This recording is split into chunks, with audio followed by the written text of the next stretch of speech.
Hello everyone.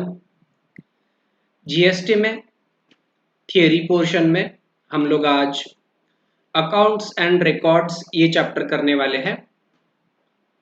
So when we are studying this accounts and records chapter, इस चैप्टर को पढ़ने के लिए आप लोगों को अपना कॉमन सेंस थोड़ा यूज करना पड़ेगा। What does it mean that we need to use our common sense? इसका मतलब ये है कि इस चैप्टर में जो भी क्वेश्चंस आएंगे इसका जवाब आपको ऑलरेडी पता है। Just we need to ensure that we read it और we make it sure कि हाँ इसका आंसर यही है और इतना ही कंटेंट हमें लिखना है। जैसे अकाउंट्स एंड रिकॉर्ड में क्या क्या बातें हैं और what are the things we must be aware about it. तो सबसे पहले first, who are required to maintain books of accounts. ऐसे कौन लोग हैं जिन्हें बुक्स ऑफ अकाउंट मेंटेन करने की रिक्वायरमेंट है अंडर जीएसटी लॉ? इसका एक जवाब चाहिए हमें। दूसरा, what are the books of accounts or records that are to be maintained? What are books of accounts? What are the books or records to be maintained? और तीसरा, period of retention of books of account, कि कितने number of months के लिए या years के लिए हमें बुक्स ऑफ अकाउंट को हमारे पास रिटेन करना पड़ेगा या रिटेन करना चाहिए। If we get answer to these 3 questions, ये चैप्टर खत्म हो जाता है। Now let us first of all try to understand कि who are the people or what is the requirement of maintaining books of account. So किन ऐसे कौन assessees है या ऐसे कौन पर्सन्स या डीलर्स है जिन्हें बुक्स ऑफ अकाउंट मेंटेन करने की रिक्वायरमेंट है या जरूरत है। सो सबसे पहले हम लोग क्या कहेंगे इन सिंपल लैंग्वेज और in simple term, simple words, all registered persons under GST law are supposed to maintain books of accounts. अगर आप GST लॉ में रजिस्टर्ड हो तो ऑब्वियसली आपको GST लॉ में जो भी बुक्स ऑफ अकाउंट्स है या जो भी कंप्लायंसेस है वो आपको करने पड़ेंगे। So all registered persons are suppose to maintain the books of accounts, first thing.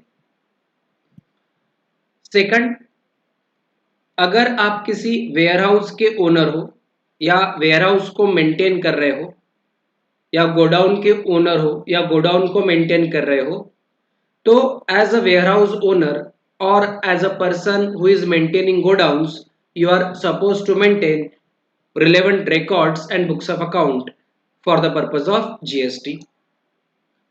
Third, if you are acting as an agent on behalf of a principal, यानी किसी दूसरे पर्सन के बिहाफ पर, यानी कि आपके प्रिंसिपल के बिहाफ पर आप गुड्स और सर्विसेज का अगर सप्लाई कर रहे हो या परचेस कर रहे हो, then also you are suppose to maintain books of accounts. ठीक है। और फोर्थ में हम लोग लिख सकते हैं एनी अदर पर्सन, जिसमें मिसलेनियस नाम आ सकते हैं, casual taxable person, non resident taxable person or any other person as may be notified under the GST law. So who are required to maintain books of account or who are supposed to maintain books of account? Sir, these are the people, those are required or supposed to maintain the books of account. So requirement of maintaining books of account is okay, we can write on it. Now second is, what are the books of accounts or records to be maintained? ऐसे कौन से books of accounts है या records है जो हमें maintain करने चाहिए या हमें मेंटेन करने पड़ेंगे। अब आप लोग अकाउंट्स लंबे समय से पढ़ रहे हो, you are studying accounts from long time, तो अकाउंट्स में जो भी चैप्टर्स आप लोग पढ़ रहे हो या जो भी बुक्स ऑफ अकाउंट्स आप लोग मेंटेन कर रहे हो या रिकॉर्ड्स है, वो सब कुछ आपको रखना पड़ेगा under GST law as well. Basically GST law में वो सारे बुक्स, वो सारे रिकॉर्ड्स आपके पास में होने चाहिए which will help the assessing officer और which will help the government to determine your correct GST liability. So what are the particular books of account we need to maintain, उसके पहले we need to understand the purpose of maintaining books of account.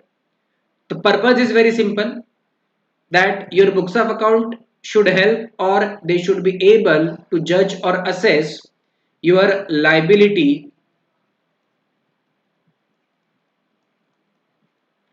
under GST law, or you should be able to fulfill all the compliances under GST law. सो इस GST law में आपकी जो भी liabilities है उन्हें fulfil करने के लिए जो भी बुक्स ऑफ अकाउंट नेसेसरी है या रिक्वायर्ड है आपको मेंटेन करने पड़ेंगे, या जो भी जीएसटी लॉ का जो भी कंप्लायंस है वो कंप्लायंस पूरा दिखाने के लिए या कंप्लायंस करने के लिए आपको बुक्स ऑफ अकाउंट्स मेंटेन करने पड़ेंगे. अब इसमें कौन से बुक्स ऑफ अकाउंट्स आ सकते हैं, अगर सिंपल वर्ड्स में हमको समझना है तो सबसे पहले फर्स्ट व्हाट वी कैन से, आपका सेल्स रजिस्टर,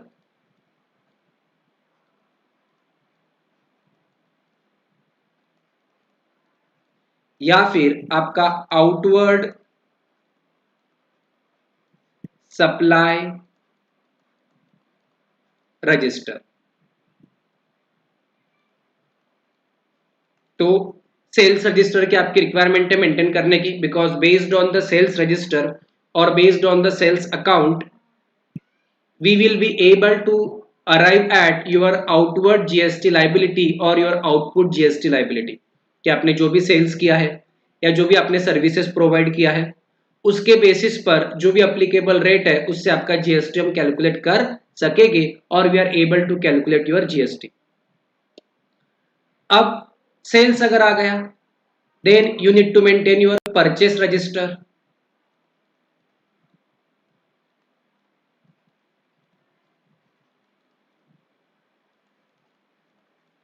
और in other words we can say your inward supply का रजिस्टर और रिकॉर्ड. तो जो भी आपने इनवर्ड सप्लाईज यूज किए या जो भी आपने परचेसेस किए जिसके बेसिस पर या जिसके बिहाफ पर based on which you are going to charge GST, आप लोगों को वो भी मेंटेन करना जरूरी है, वो भी मेंटेन करने की रिक्वायरमेंट है. अब अगर मैं सेल्स कर रहा हूं या परचेस कर रहा हूं तो इसमें स्टॉक का मूवमेंट हो रहा है, बराबर. तो I need to maintain stock register,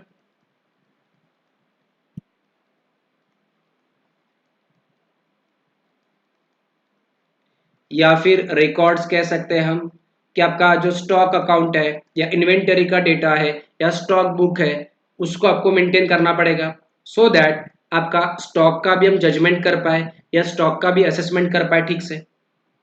तो सेल्स रजिस्टर हो गया, परचेस रजिस्टर हो गया, स्टॉक रजिस्टर हो गया, तीन चीजें तो हो गई हमारी. अब इससे रिलेटेड आपको सारे परचेस के invoices and at the same time आपको आपके सेल्स इनवॉइसेस भी मेंटेन करने पड़ेंगे. जो भी आप परचेस कर रहे हो उसके इनवॉइसेस और डॉक्यूमेंट, या फिर जो भी आप सेल्स कर रहे हो उसके इनवॉइसेस और डॉक्यूमेंट्स आपको रखने पड़ेंगे. कहीं पे अगर किसी ट्रांजैक्शन में आप डेबिट नोट या फिर क्रेडिट नोट्स इशू कर रहे हो या आपको मिल रही है, तो आपको डेबिट नोट और क्रेडिट नोट के रजिस्टर एंड इसके रिस्पेक्टिव डॉक्यूमेंट्स भी आपको मेंटेन करने पड़ेंगे, कि भाई जो हमने डिस्काउंट दिया या स्टॉक रिटर्न हुआ या सेल्स रिटर्न हुआ या परचेस रिटर्न हुआ उसके ये डॉक्यूमेंट्स है या उसकी ये सारी डिटेल्स है वो भी आपको मेंटेन करना पड़ेगा. देन डिटेल्स ऑफ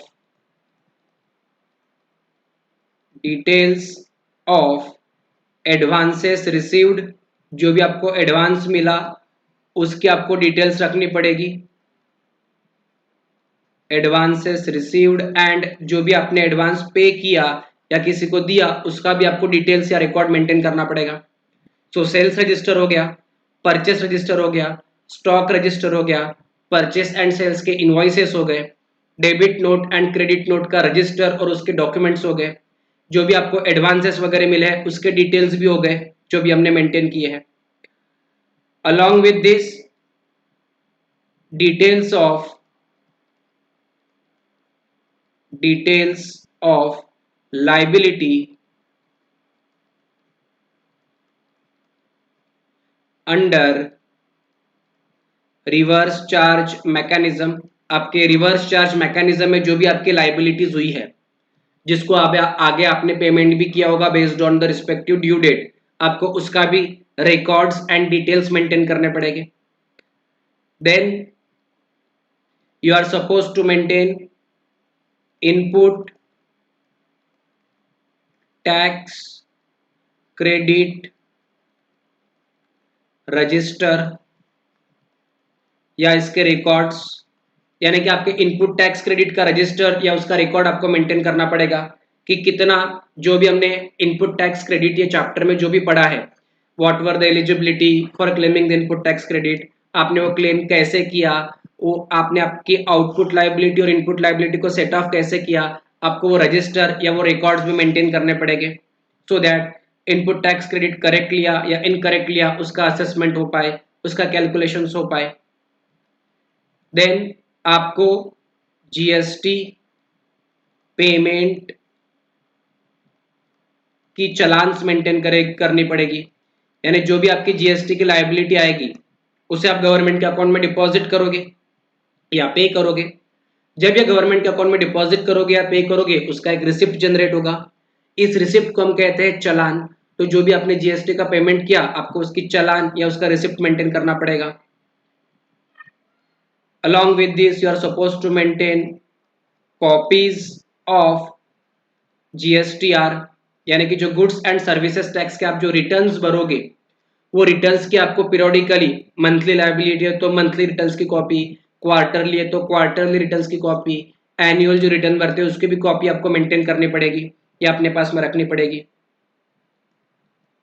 ठीक है, सो परचेस हो गया, सेल्स हो गया, स्टॉक हो गया, इनके इनवॉइसेस हो गए, डेबिट नोट क्रेडिट नोट हो गए, एडवांसेस हो गए, रिवर्स चार्ज मैकेनिज्म की आपकी लायबिलिटी हो गई, राइट, जीएसटी पेमेंट की चालान्स हो गई, कॉपीज ऑफ जीएसटीआर हो गई। अगर आपका गोडाउन है, अगर आपका गोडाउन या वेयर हाउस है तो उस वेयर हाउस या गोडाउन के लिए आपको मेंटेन करने पड़ेंगे details of party wise stock in warehouse और गोडाउन। अगर आप वेयर हाउस मेंटेन कर रहे हो या अलग अलग वेयर हाउस में आपके स्टॉक्स है या गुड्स रखा हुआ है आपने, तो कौन से वेयर हाउस में कितना कितना स्टॉक है वो आपके पास में मेंटेन करना पड़ेगा या आपको रखना पड़ेगा। और अगर आप वेयर हाउस के मालिक हो तो किस जगह पर किस पार्टी का कितना स्टॉक है वो भी आपको मेंटेन करना पड़ेगा। अगर आप एज एन एजेंट और एज अ प्रिंसिपल काम कर रहे हो तो आपको डिटेल्स ऑफ ईच एजेंट और प्रिंसिपल मेंटेन करने पड़ेंगे कि अगर आप एज अ एजेंट और एज अ प्रिंसिपल काम कर रहे हो तो हर एक एजेंट और हर एक प्रिंसिपल का आपको डिटेल्स मेंटेन करना पड़ेगा कि अगर if I am working as an agent और मेरे अगर 4 प्रिंसिपल्स है तो प्रिंसिपल 1 का कितना रिकॉर्ड है, कौन से गुड्स है, कौन सा सेल्स हुआ है, कितना उसका जीएसटी लायबिलिटी है वो सेपरेट, 2 का सेपरेट, 3 का सेपरेट, 4 का separate, so on and so fourth मुझे मेंटेन करना जरूरी है। देन तो ये तो हो गए सब कुछ हमें मेंटेन करना है। इसके अलावा आई नीड टू मेंटेन जो कॉमन आपके बुक्स ऑफ अकाउंट है, आपका जर्नल रजिस्टर, आपके लेजर्स, आपके कैश बुक या फिर आपका बैंक बुक एंड आपके सारे फाइनेंशियल स्टेटमेंट्स। फाइनेंशियल स्टेटमेंट्स में आपका profit and loss account, balance sheet, trading account, manufacturing account, सब कुछ आ गया, ये भी आपको मेंटेन करना पड़ेगा। ये तो हो गए majorly what we have to maintain. इसके अलावा एनी अदर डॉक्यूमेंट भी आपको मेंटेन करना पड़ सकता है। अगर आपको बोला गया कि you are supposed to require or maintain this document, or we can say any other document under GST law, जैसे which may be copies of vouchers or audit report,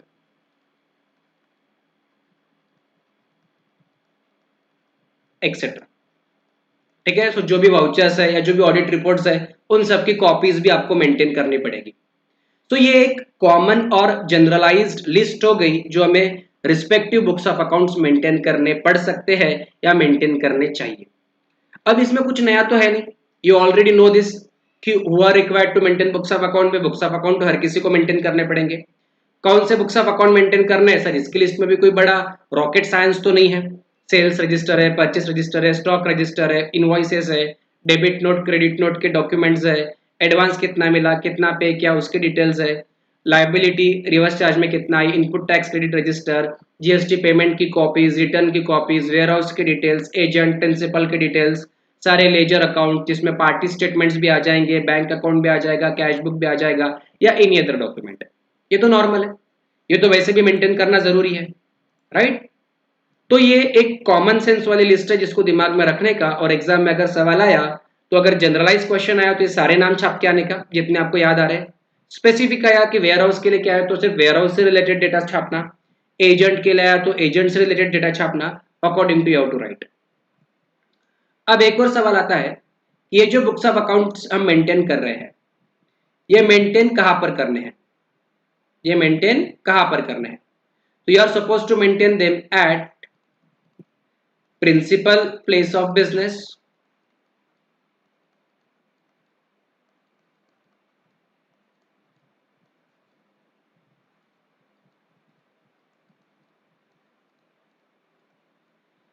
and each additional place of business।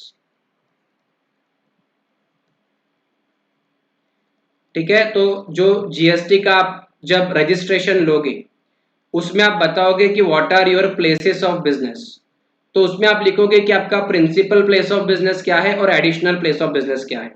मतलब मान लेते हैं आपका head office Mumbai में है तो principal place of business आपके हिसाब से शायद आपका मुंबई हो जावे, और अगर मुंबई में है और मान लेते हैं आपके ब्रांचेस अलग अलग लोकेशंस पर है तो वो हो गया आपके एडिशनल प्लेसेस ऑफ बिजनेस। तो you are supposed to maintain your books of account at each principal place of business and at each additional place of business। ठीक है, अब सवाल ये आ सकता है कि सर क्या मैं ये books of account electronically maintain कर सकता हूं, तो यस, तो you can maintain your books of account in electronic form, या आपके books of account electronic form या इलेक्ट्रॉनिक मीडिया में भी हो सकते हैं कि किसी सॉफ्टवेयर में आपने मेंटेन किए, टैली सॉफ्टवेयर हो गया, एसएपी हो गया, या कोई और सॉफ्टवेयर हो गया, आप उसमें भी मेंटेन कर सकते हो। और आप चाहो तो अपने बुक्स ऑफ अकाउंट मैनुअल भी मेंटेन कर सकते हो। मैनुअल मतलब जहाँ पे आप पेन लेके नोटबुक लेके अपने उसमें अलग अलग एंट्रीज कर रहे हो, तो you can maintain your books of account electronically as well as in the manual format. अगर आप if you are maintaining books of account in the manual format, मतलब रजिस्टर में आप सिंगल सिंगल एंट्री करते जा रहे हो, तो अगर आप मैनुअल फॉर्मेट में बुक्स ऑफ अकाउंट मेंटेन कर रहे हो तो उसमें they should be serially numbered. मतलब आपको सीरियली नंबर करना पड़ेगा कि ये आपका परचेस रजिस्टर 1 है, परचेस रजिस्टर 2 है, परचेस रजिस्टर 3 है, या सेल्स रजिस्टर 1 है, सेल्स रजिस्टर 2 है, सेल्स रजिस्टर 3 है, so on and so forth. So if you are maintaining books of account in the manual format, तो आप लोगों को जो मैनुअल फॉर्मेट में आप लोग जो बुक्स ऑफ अकाउंट मेंटेन कर रहे हो दे मस्ट बी और they should be serially numbered. और अगर आप इलेक्ट्रॉनिक फॉर्मेट में बुक्स ऑफ अकाउंट मेंटेन कर रहे हो तो आपको उसके सॉफ्टवेयर की डिटेल्स एंड उसका बैकअप भी रखना जरूरी है। You are suppose to maintain details of the software and its backup as well.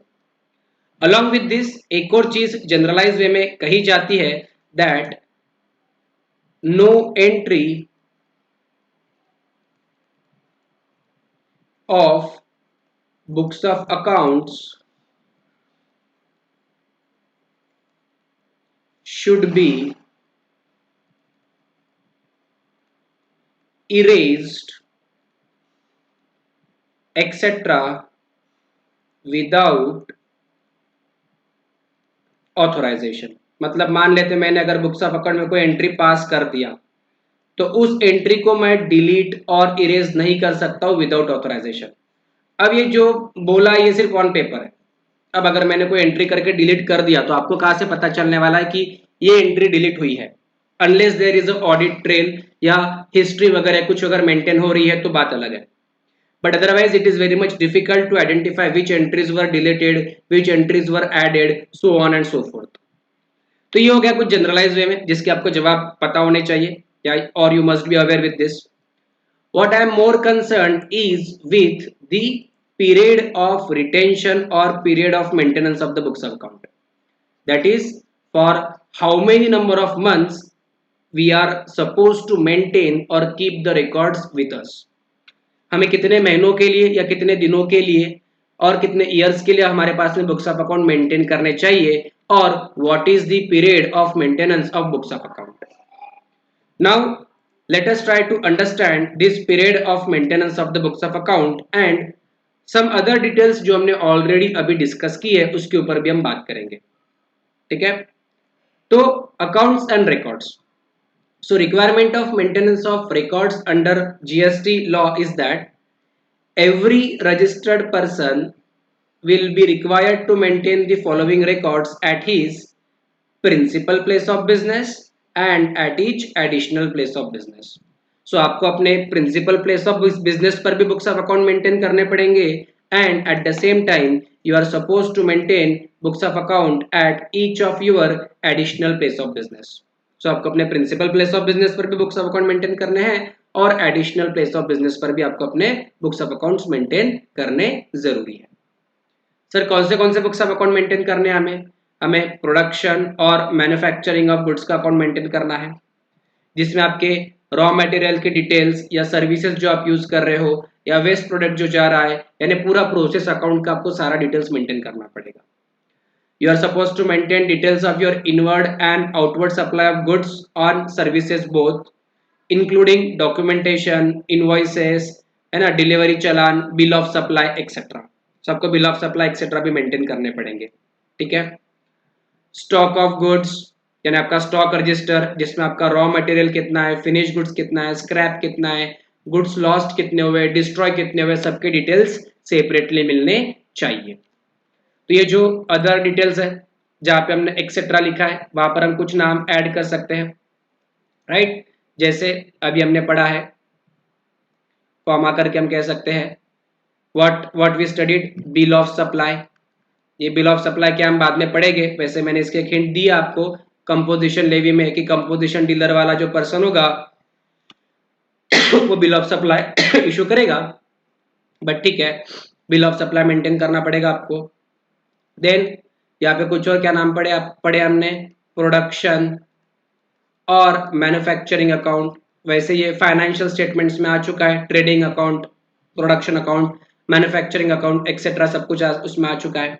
So these are रफली some books of accounts which we are suppose to maintain और suppose to keep with us. ठीक है. Then input tax credit register, उसमें कितना input tax credit आपने avail किया, कितना आपका आउटपुट लाइबिलिटी था. राइट. कितना इनपुट टैक्स क्रेडिट आपने अवेल किया, आउटपुट टैक्स पेबल कितना है एंड पेड कितना किया आपने, वो भी मेंटेन करना जरूरी है. सेपरेट अकाउंट्स मेंटेन करने पड़ेंगे, advances received, paid and adjustments made. जितने भी आपके सप्लायर्स है उनका नाम और एड्रेस आपके पास में होना चाहिए. राइट. और आपके पास में complete address of all the premises होने चाहिए where goods are stored by a registered person, यानी वेयर हाउस की सारी डिटेल्स आपके पास में होना जरूरी है. ठीक है. इसके अलावा रिकॉर्ड्स में also be maintain in electronic form authenticated by digital signature. Yes, अगर आप इलेक्ट्रॉनिक फॉर्म में बुक्स ऑफ अकाउंट मेंटेन कर रहे हो तो your books of account those are maintain in the electronic form, they must be digitally sign. But truth कैसे पता चलेगा कि ये बुक्स ऑफ अकाउंट करेक्ट है या इनकरेक्ट है. So these accounts must be digitally sign, यानी जो डिजिटल सिग्नेचर सर्टिफिकेट होता है उससे आपको इसको साइन करना जरूरी है if you are maintaining your books of account in the electronic form.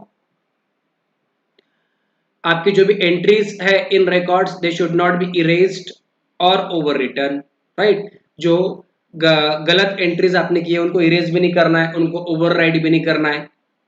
और अगर आप ऐसा कर रहे हो तो आपको इसका log of edited and deleted entries should be maintain. तो मतलब आपको उसके रिकॉर्ड्स और डिटेल्स मेंटेन करने पड़ेंगे।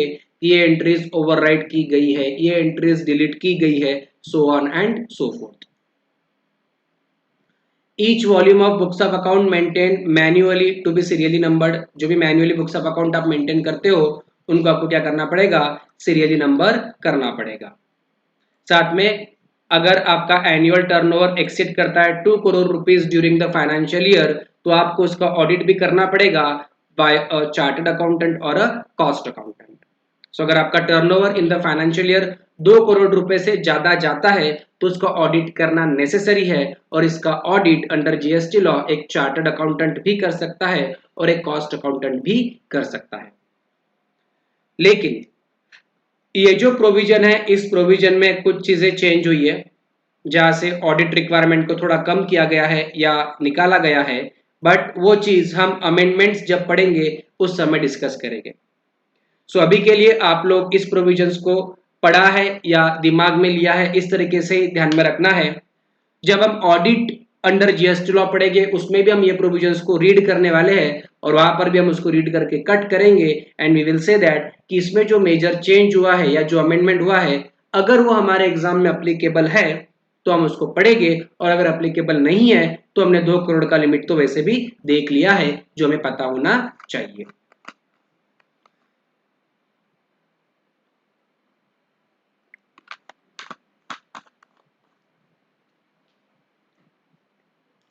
चलिए थोड़ा और आगे बढ़ते हैं।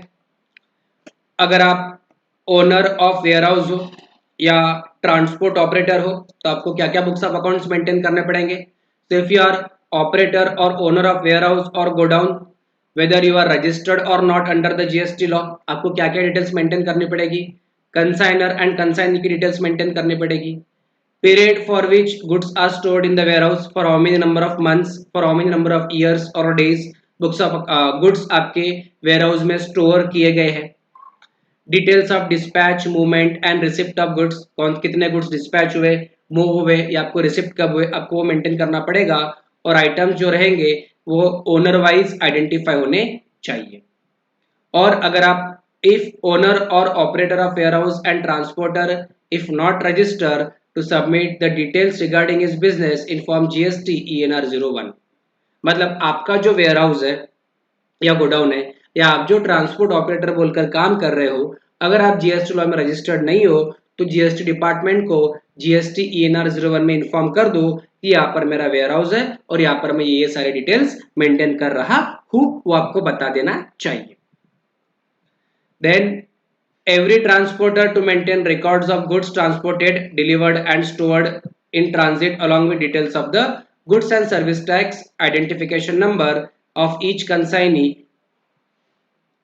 मतलब अगर मैं एज अ ट्रांसपोर्टर काम कर रहा हूं कि भाई मैं गुड्स को लोकेशन ए से लोकेशन बी के तरफ ट्रांसपोर्ट कर रहा हूं, तो मुझे डिटेल्स मेंटेन करनी पड़ेगी हर एक कंसाइनी की कि कितने गुड्स मैंने लिए, कितने गुड्स मैंने ट्रांसपोर्ट किए, वो मुझे मेंटेन करना पड़ेगा along with their goods and service tax registration number.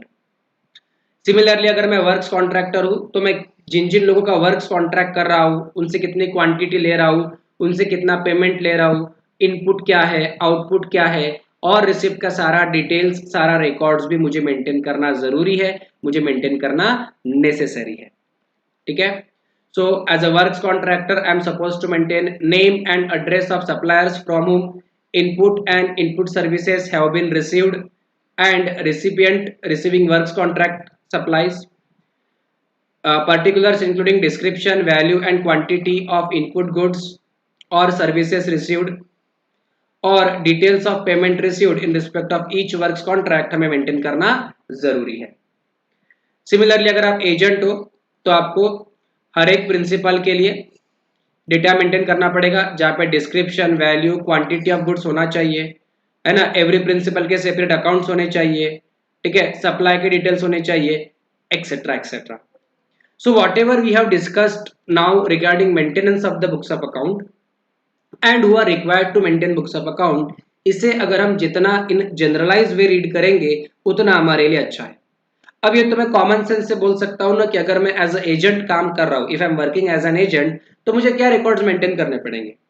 सो एक एजेंट को क्या रिकॉर्ड्स मेंटेन करने पड़ेंगे कॉमन सेंस से अगर हम सोचे तो सिंपल. सबसे पहले उसके पास में उसके जितने भी प्रिंसिपल्स है जिसके बिहाफ पे वो काम कर रहा है उन सबका रिकॉर्ड होना चाहिए. सो हर एक प्रिंसिपल का नाम होना चाहिए, उसका एड्रेस होना चाहिए, उसका गुड्स एंड सर्विस टैक्स का रजिस्ट्रेशन का नंबर होना चाहिए, उसका पैन नंबर होना चाहिए, उनके कॉन्टैक्ट डिटेल्स होने चाहिए, और ये भी पता होना चाहिए कि प्रिंसिपल प्रोप्राइटर है, पार्टनरशिप फर्म है, कंपनी है, कौन है. तो ऐसा रिलेवेंट एक लिटिल बिट डेटा और इन्फॉर्मेशन होना चाहिए. एक दूसरा और क्या मेंटेन करना चाहिए, तो भाई मैं कौन से गुड्स में एज एन एजेंट डील कर रहा हूँ, तो हर एक गुड्स का रिकॉर्ड होना चाहिए, और ये डिटेल्स प्रिंसिपल वाइज होना चाहिए कि प्रिंसिपल 1 के ये गुड्स है, 2 के ये गुड्स है, 3 के ये गुड्स है, 4 के ये गुड्स है, so on and so fourth. फिर इसके अलावा थर्ड में भाई हर एक प्रिंसिपल के लिए मैंने कितने का सप्लाई किया है, भाई उससे मुझे कितने गुड्स आए थे, कितने गुड्स मैंने आगे सेल किए, कितना पैसा मुझे मिला, कितना पैसा मैंने उसको भेजा, मुझे उसका कमीशन कितना मिला, ये भी मुझे मेंटेन करना पड़ेगा. और एंड में मेरे पास में स्टॉक कितना बचा है, और ये स्टॉक भी प्रिंसिपल वाइज अलग अलग होना चाहिए. It is a common sense. अगर मैं as a transport operator work कर रहा हूं तो मुझे मेंटेन करना पड़ेगा कि मैं ऐसे कौन कौन लोग हैं जिनके बिहाफ पर मैं कंसाइनमेंट का ट्रांसपोर्ट कर रहा हूं, ठीक है ना. उन सबके जीएसटी नंबर, उन सबके एड्रेस, उन सबके अदर डिटेल्स, कॉन्टैक्ट डिटेल्स वगैरह सब होने चाहिए. फिर मैंने कितने गुड्स का मूवमेंट किया ड्यूरिंग द पीरियड, कैसे किया, क्यों किया, उनके चार्जेस कितने, सब मुझे मेंटेन करना पड़ेगा. Similarly for the warehouse. So this is what we can write in a common sense और इन अ जनरल सेंस. तो इसके ऊपर ज्यादा कुछ सोचने की या वरी करने की जरूरत नहीं है हमें, क्योंकि एक्ट में आज सच कुछ दिया नहीं है. एक्ट में सिर्फ इतना बोला है कि you should maintain books of account, जिससे आपकी गुड्स एंड सर्विस टैक्स की लायबिलिटी हम ठीक से असेस कर पाए.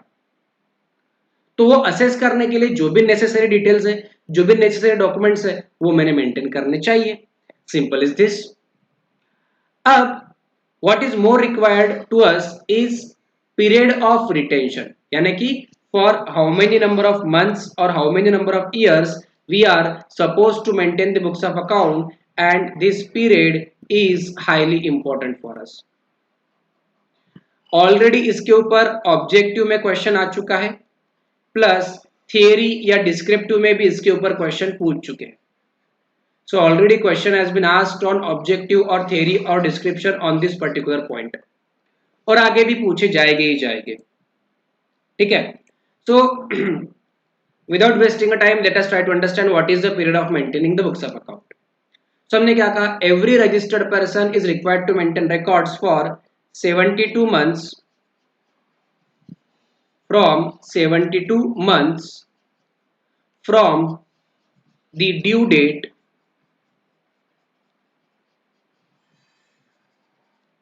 of furnishing of annual return for the year pertaining to such accounts and records. So हमने क्या कहा, every registered person is supposed to maintain the books of account for a period of 72 months. कितने period के लिए आपको maintain करना है, 72 months from the due date of furnishing annual return for the year pertaining to such accounts and records. ठीक है. आगे हम कुछ और पढ़ेंगे, अगर आपका कोई प्रोसीडिंग्स और असेसमेंट होता है तो हम उसमें भी कुछ और चीजें पढ़ेंगे. But initially period of retention is 72 months from the due date of furnishing of annual return for the year pertaining to such accounts and records. तो let us try to read it at least once. थोड़ा सा हम इसको पढ़ने की कोशिश करते हैं, ठीक है. तो हम क्या कह रहे हैं, so we are studying period of retention of books of account. so हमने क्या कहा, so we said period of retention.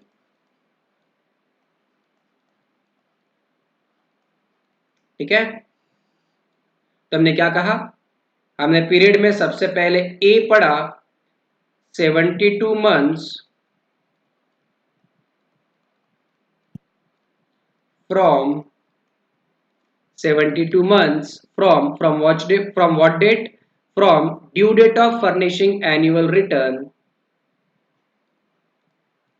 from due date of furnishing annual return for particular financial year और particular FY। अब sir ये कैसा है, let us try to think on this as well। So मान लेते we are talking about the financial year 2017-18, इस financial year की हम बात कर रहे हैं कि सर जनरली इस पर्टिकुलर फाइनेंशियल ईयर के लिए for how many number of months और for how many number of days I am suppose to maintain the books of account, मुझे कितने महीने या कितने डेज के लिए मुझे बुक्स ऑफ अकाउंट मेंटेन करने चाहिए और for what period I am suppose to maintain the books of account, हम लोग ये देख रहे हैं। ठीक है, तो कैसा होगा, सो हम देखेंगे कि I am suppose to maintain books of account for 72 months from due date of furnishing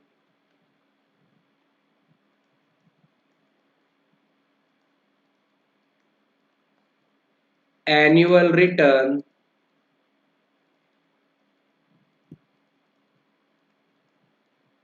for financial year 2017-18, इतने नंबर ऑफ पीरियड्स के लिए मुझे बुक्स ऑफ अकाउंट मेंटेन करने पड़ेंगे।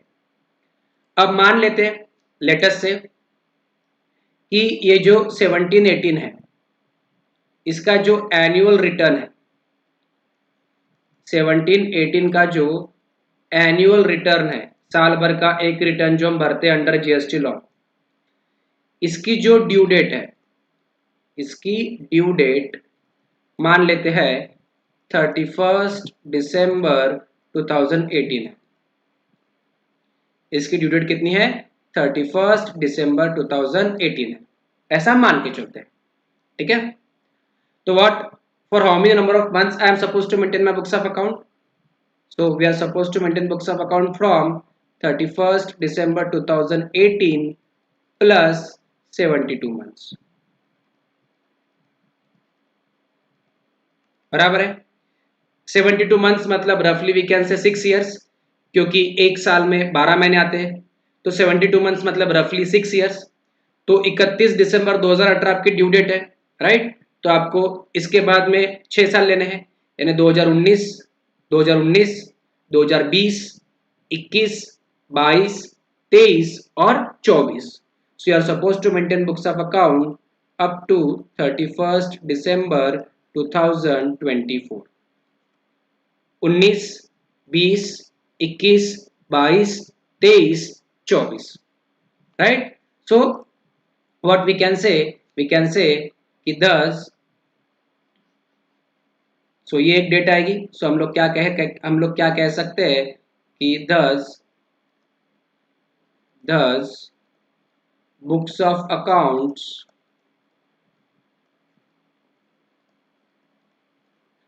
For financial year 2017-18 are to be retained or maintained, whatever you call it, up to 31st December 2024। 31 दिसंबर 2024 तक के वो कभी भी आ सकते हैं जीएसटी डिपार्टमेंट के लोग आपके पास, और कभी भी आके बोल सकते हैं कि 17-18 का रिकॉर्ड हमको दिखाओ। ठीक है, this is what a general limit says. So general limit is 72 months from the due date of furnishing annual return, और एनुअल रिटर्न की जनरली ड्यू डेट होती है 31 December after the financial year, यानी 17-18 के बाद में 31 दिसंबर 2018 हम ऐसा बोल सकते हैं। बट ये ड्यू डेट चेंज होती रहती है। हमने अभी हाइपोथेटिकल ड्यू डेट लिया in order to understand this period of 72 months. तो ये तो एक हो गया। This is what a general time limit says. लेकिन इसके आगे एक और टाइम लिमिट आती है जहां पे प्रोसीडिंग्स कही है उन्होंने।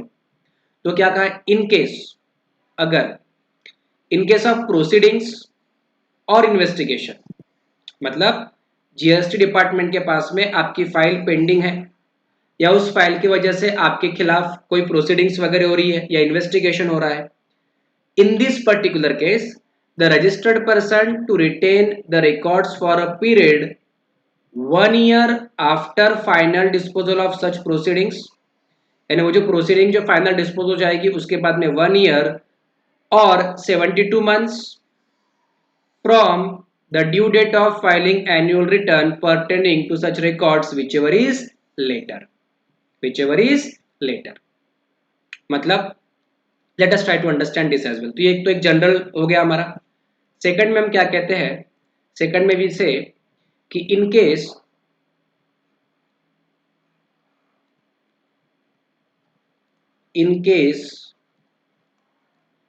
of any kind of proceedings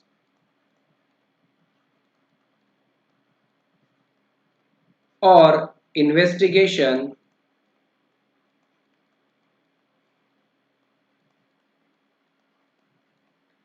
under GST law, अगर जीएसटी लॉ में आपके खिलाफ या आपके ऊपर कोई प्रोसीडिंग्स चल रही है या कोई इन्वेस्टिगेशन चल रहा है, तो in that case you have to maintain books of account up to, उसमें दो लिमिट्स है।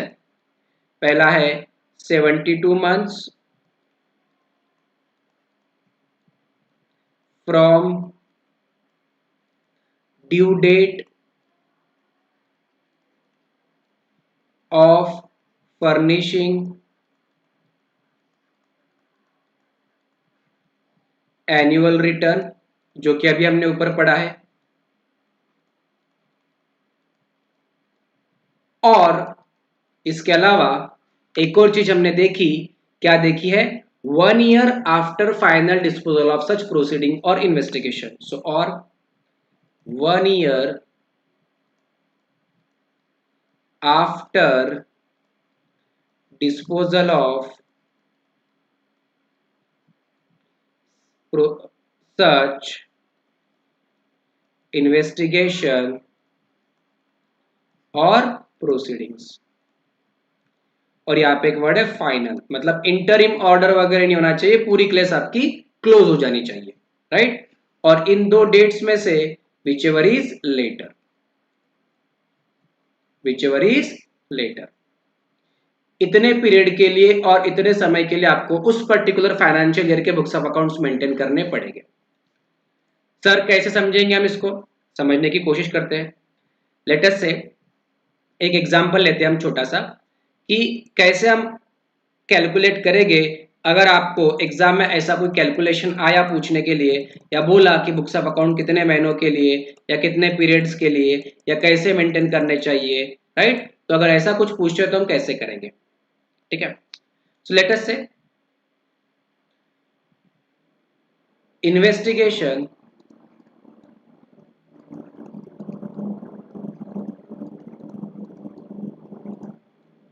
for financial year 2017-18 closed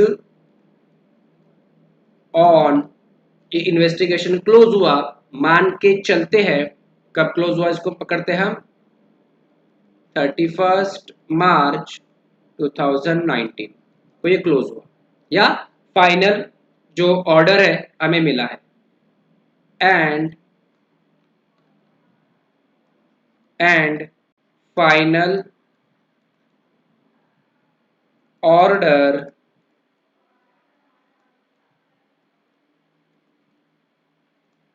received, and final order received.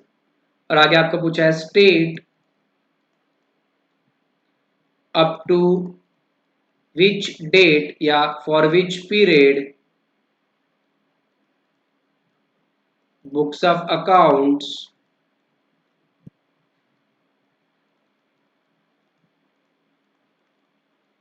should be retained or maintained, ऐसा आपको पूछा गया इस एग्जांपल में। अब यहाँ पे इन्वेस्टिगेशन हुआ है, so in case of proceedings और investigation under GST law, books of account कब तक के मेंटेन करना है? 72 months from the due date of furnishing annual return, मतलब हमें एनुअल रिटर्न का भरने का ड्यू डेट भी चाहिए, तो हम यहाँ पे लिखते हैं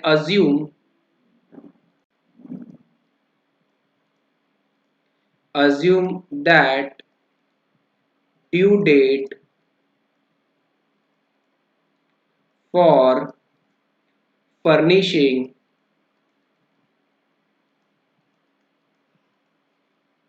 annual return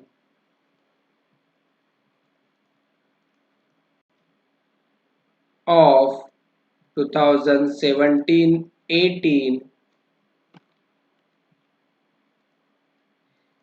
is or was 31 December 2018। ये आपको डेटा दे दिया गया, ये आपको इंफॉर्मेशन दिया गया। अब based on this we are suppose to arrive at the period of retention of books of account, right, या कौन से डेट तक के मुझे बुक्स ऑफ अकाउंट मेंटेन करने चाहिए। तो बुक्स ऑफ अकाउंट कब तक के मेंटेन करने चाहिए? Later of below, right, later of below, यानी नीचे जो डेट्स आएंगी उसमें से whichever is later. A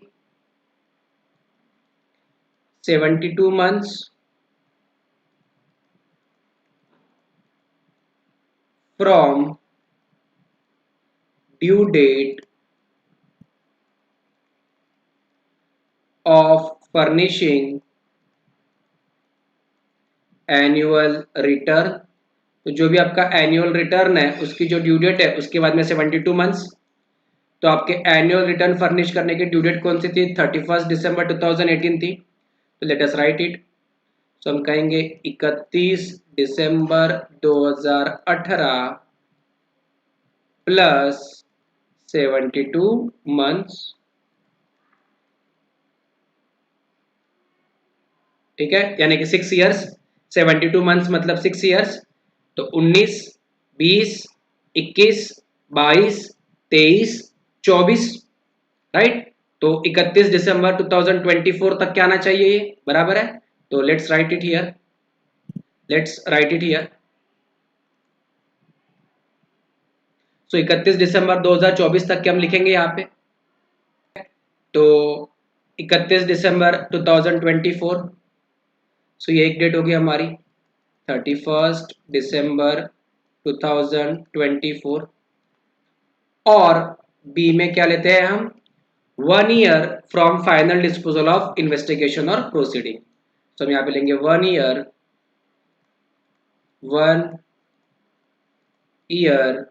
from final disposal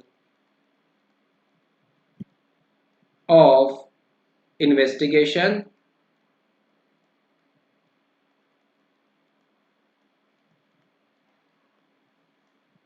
और प्रोसीडिंग्स। तो जो भी इन्वेस्टिगेशन और प्रोसीडिंग्स आपके पास में चल रही है उसके बाद 1 ईयर, तो आपकी प्रोसीडिंग फाइनल कब क्लोज हुई? 31 मार्च 2019, ठीक है, let's write that date here. तो हम यहाँ पे लिखेंगे 31 मार्च 2019 प्लस 1 ईयर, तो वो क्या आएगा?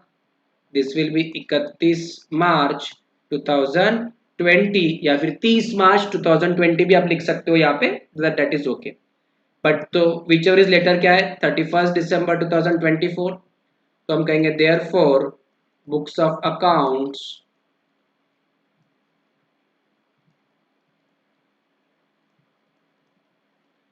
are to be maintained or retained up to 31 दिसंबर 2024, ठीक है। तो सिंपल इज दिस, इसका ऐसा हम जवाब लिखेंगे, क्योंकि यहाँ पे इन्वेस्टिगेशन हुआ था इसलिए हमने ये पीरियड लिया। अब ये जो क्वेश्चन में हमने एग्जांपल पूछा है, अगर सर ऐसा क्वेश्चन एग्जाम में आएगा तो कितने मार्क्स के लिए आएगा? 4 मार्क्स के लिए आ सकता है। या फिर अगर ऑब्जेक्टिव में सर ऐसा क्वेश्चन आया तो same question will be for 1 mark. Content same, data same, but presentation वगैरह थोड़ा डिफर करेगा। अब वो कैसे पूछते हैं, कहां पर पूछते हैं, वो अलग चीज है। यहाँ पर हम 31 मार्च की जगह पर 30 मार्च भी लिख सकते हैं। मैं आपको ये बता दूं कि भाई 31 मार्च को इन्वेस्टिगेशन हुआ था, तो उसके बाद में 1 ईयर, तो 30 मार्च को ही खत्म हो जाना चाहिए, एक दिन पहले, क्योंकि 1 जनवरी को साल शुरू होता है और 31 दिसंबर को खत्म होता है। तो अगर 30 मार्च डेट आती है तो वो भी करेक्ट ही है, ठीक है। But some people take this, some people take this, more appropriate is 30th March, no doubt about it, but module में कई जगह पर ऐसा भी लिखा है, इसलिए हम लोगों ने 31 मार्च इस डेट को भी एक बार देख लिया, ठीक है। सो एक बार फिर से अगर हमें देखना है sir what is the period of retention और maintenance of books of account, books of account को रिटेन करना या मेंटेन करना है तो उसका पीरियड क्या है?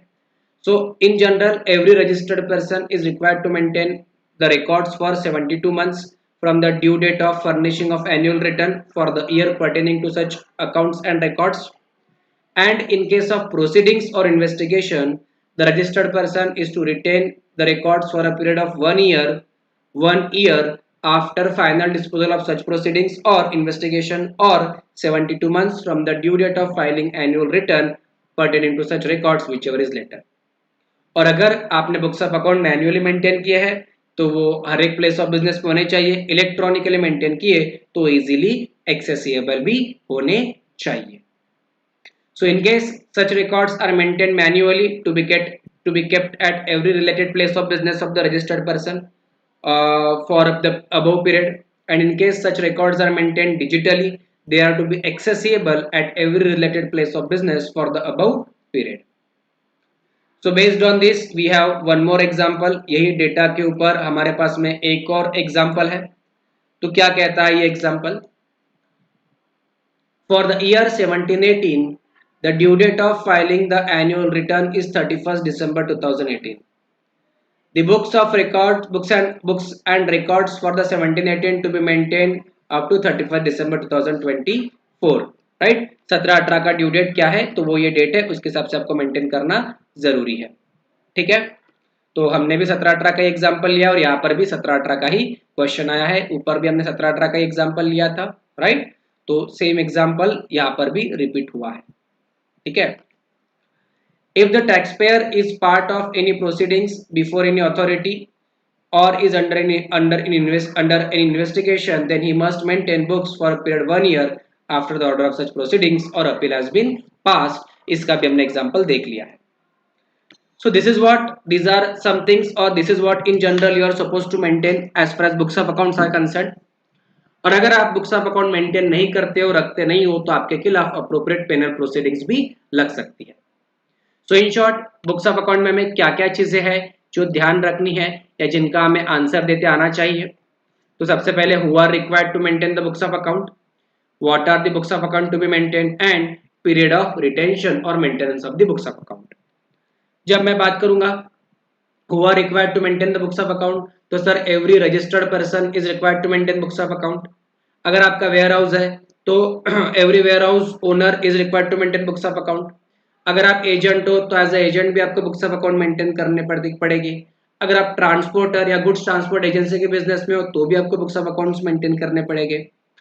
अगर आप मान लेते हैं कि वर्क्स कॉन्ट्रैक्टर हो तो भी आपको बुक्स ऑफ अकाउंट मेंटेन करने पड़ेंगे। Means every person you have to maintain books of account.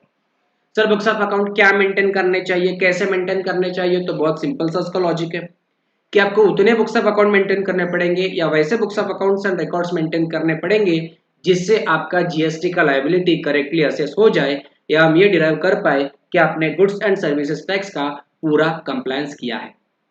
जैसे कि इसमें क्या क्या आ सकता है, सेल्स रजिस्टर, परचेस रजिस्टर यानी outward supply register, inward supply register, reverse charge mechanism में आपका जीएसटी कितना पेबल है उसका डिटेल्स, स्टॉक का डिटेल्स, स्टॉक में आपका चाहे रॉ मटेरियल हो, फिनिश गुड्स हो, प्रोसेस गुड्स हो, उसका भी डिटेल्स मेंटेन करना पड़ेगा। साथ में आपको आपके प्रोसेस के अकाउंट्स भी मेंटेन करने पड़ेंगे जहाँ पे आपका वेस्ट भी पता चले, प्रोसेस का कितना लॉस है वो भी पता चले, वो भी आपको मेंटेन करना पड़ेगा। सारे इनवॉइसेस के रिकॉर्ड्स, सारे वाउचर्स के रिकॉर्ड्स भी आपको मेंटेन करने पड़ेंगे। किससे कितना एडवांस लिया, किसको कितना एडवांस दिया, उसे सेट ऑफ कैसे किया, उसका भी डेटा आपको मेंटेन करना पड़ेगा। देन इनपुट टैक्स रजिस्टर का भी रिकॉर्ड मेंटेन करना पड़ेगा। फिर सारे आपके financial statements, manufacturing account, trading account, ledgers, journals, everything you have to maintain, ठीक है ना। इसके अलावा इनवॉइसेस की कॉपी, वाउचर्स की कॉपी, बिल ऑफ सप्लाईज की कॉपी, जीएसटी की रिटर्न भरे उसकी कॉपीज, चलान भरी उस मतलब जीएसटी का पेमेंट किया उसकी चलान है, चलान की कॉपी भी आपको रखनी पड़ेगी अपने पास। देन अगर ऑडिट हो रहा है तो ऑडिट रिपोर्ट्स का रिकॉर्ड्स भी मेंटेन करना पड़ेगा, so on and so forth. Period of retention of books of account क्या है हमारा, sir in general 72 months from a due date of filing annual return for particular financial year.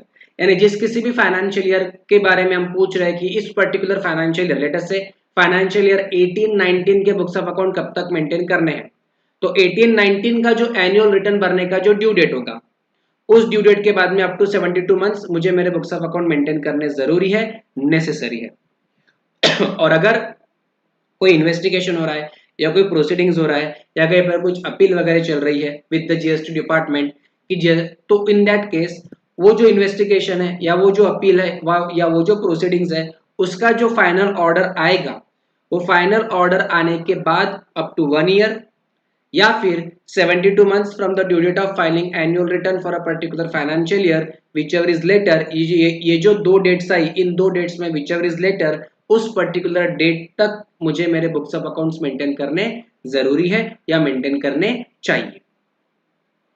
अब सवाल ये आता है कि सर बुक्स ऑफ अकाउंट कहां पर मेंटेन करें, so books of account should be maintained at your principal place of business plus at your each additional place of business. यानी जितने भी आपके ब्रांचेस है या एडिशनल प्लेस ऑफ बिजनेसेस है जो आपने आपके रजिस्ट्रेशन में दिखाए है, हर एक जगह पर आपको अपने बुक्स ऑफ अकाउंट्स मेंटेन करना जरूरी है, मेंटेन करना नेसेसरी है।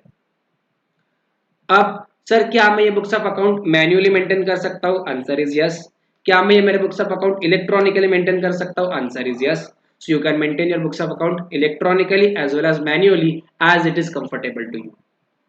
अगर आप अपने books of accounts electronically maintain कर रहे हो तो आपको वो डिजिटली साइन करना जरूरी है, वो डिजिटली साइन होने चाहिए, ठीक है, कि ये करेक्ट बुक्स ऑफ अकाउंट्स हमने मेंटेन किया, उसका बैकअप भी होना चाहिए और आपका जो भी प्लेस ऑफ बिजनेस है वहां से वो बुक्स ऑफ अकाउंट एक्सेसिबल होने चाहिए। और आप अपने बुक्स ऑफ अकाउंट से कोई भी एंट्री को इरेज भी नहीं कर सकते, ओवरराइड भी नहीं कर सकते without authorization. And if you are erasing any entry from your books of account or overwriting any entry in your books of account, then उसका log मेंटेन करना चाहिए आपको। log यानी उसका ट्रेल मेंटेन होना चाहिए कि पहले ये हमने एंट्री किया था, उसमें ये गड़बड़ी थी, इसलिए हमने इसको इरेज करके ये नई एंट्री किया। तो ये जो पूरा log है या फिर ये जो पूरा ट्रेल है जहां से हम उसको वेरीफाई कर पाए कि आपने करेक्ट किया या इनकरेक्ट किया, वो आपको log या वो ट्रेल भी मेंटेन करना जरूरी है। और अगर आप लोग books of account manually maintain कर रहे हो then in that case your each book should be serially numbered और उसकी एडवांस में एक लिस्ट आपके पास में होनी चाहिए कि टोटल मेरे पास में इतने बुक्स है, उसमें के परचेस रजिस्टर्स ये है उनका सीरियल नंबर ये है, सेल्स ये है उनका सीरियल नंबर ये है, लेजर ये है उनका सीरियल नंबर ये है, so on and so fourth आपके पास में होना चाहिए। इसके अलावा हमने एक ऑडिट का भी रूल पढ़ा कि एनुअल ऑडिट करना पड़ेगा turnover exceeding the specified limit, और वो चार्टर्ड अकाउंटेंट भी कर सकता है या कॉस्ट अकाउंटेंट भी कर सकता है। लेकिन इसमें जो चेंजेस हुए हैं रिगार्डिंग ऑडिट वो वाले पार्ट के लिए हमने उसको बोला है कि पढ़कर उसे इरेज किया है, अमेंडमेंट में हमको इसके ऊपर फोकस करना पड़ेगा, ठीक है। और ऑडिट का ये सेम फंडामेंटल ऑडिट नाम के चैप्टर में भी रिपीट हो सकता है या होगा। अब ये जो पूरा अकाउंट्स एंड रिकॉर्ड्स का चैप्टर हमने जो पढ़ा इसके ऊपर क्या क्या क्वेश्चंस आ सकते हैं, सर 1 मार्क का ऑब्जेक्टिव भी आ सकता है, 3 या 4 मार्क का डिस्क्रिप्टिव भी आ सकता है। सर क्या हर एग्जाम में अकाउंट्स एंड रिकॉर्ड्स के ऊपर सवाल पूछते ही है क्या, answer is no. Till now सिर्फ एक बार अकाउंट्स एंड रिकॉर्ड्स इस चैप्टर से क्वेश्चन आया है and that was to for the period of retention of books of account, वो जो टेक्निकल टर्म है उस टर्म को लिंक कर आया था। लेकिन अगर आता है तो हमारे लिए बोनस है। What we need to remember? We need to remember some specific things कि रिटेंशन का पीरियड क्या है, मैनुअल मेंटेन कर रहे हैं तो सीरियली नंबर्ड होने चाहिए, इलेक्ट्रॉनिकली है तो डिजिटली साइन होने चाहिए, सो ऑन एंड सो फोर्थ। बाकी अदरवाइज अगर जनरल क्वेश्चन आता है या फिर स्पेसिफिक क्वेश्चंस भी आते हैं तो हम इसका जवाब लिख सकते हैं, सिर्फ अगर हम थोड़ा सा कॉमन सेंस वहां पर यूज करें तो। सो इजी चैप्टर है, आधे घंटे 10 मिनट या 15 मिनट में आप उसको पढ़कर खत्म कर सकते हो। मॉड्यूल में अगर ज्यादा पोथी दी है, ज्यादा थियरी दी है, तो कोई उसके ऊपर लोड लेना नहीं, कंप्लीटली उसको इग्नोर करना। जितना कंटेंट हमने दिया है उतना ही पढ़ो, बहुत ज्यादा है वो। So we end this video here, मिलेंगे अगले वीडियो में किसी और चैप्टर के साथ। Thank you.